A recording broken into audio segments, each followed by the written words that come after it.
Hello సాక్షి.com స్వాగతం.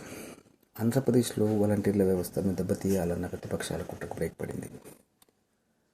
వారి విషయంలో ఎలాంటి మధ్యంతర ఉత్తర్వులు జారీ చేసేది లేదని హైకోర్టు స్పష్టం చేసింది. పూర్తి వివరాలు సాక్షి.comలో. రాష్ట్రాలకు, లోక్సభకు కలిపి ఒకేసారి ఎన్నికలు నిర్వహించేందుకు అవకాశాలు మెరుగయ్యాయి. ఈ అంశంపై ఏర్పాటు చేసిన రామ్నాథ్ కోవింద్ కమిటీ జమిలీ ఎన్నికలకు సై చెబుతూ కేంద్ర ప్రభుత్వానికి ఒక నివేదిక సమర్పించింది. పూర్తి వివరాలు సాక్షి.comలో. అమ్మయ్య, కొత్త జేమ్స్ బాండ్ దొరికేశాడు. డేనియల్ క్రెయిగ్ ప్లేస్లో ఎవరు కొత్త జేమ్స్ బాండ్గా నటించనున్నారన్న విషయంపై చాలా కాలంగా సస్పెన్స్ కొనసాగుతోంది. దీనికి తెరదించుతూ ఆరన్ టైలర్ అనే సరికొత్త నటుడికి ఆ అవకాశం కల్పించారు. పూర్తి వివరాలు సాక్షి.comలో.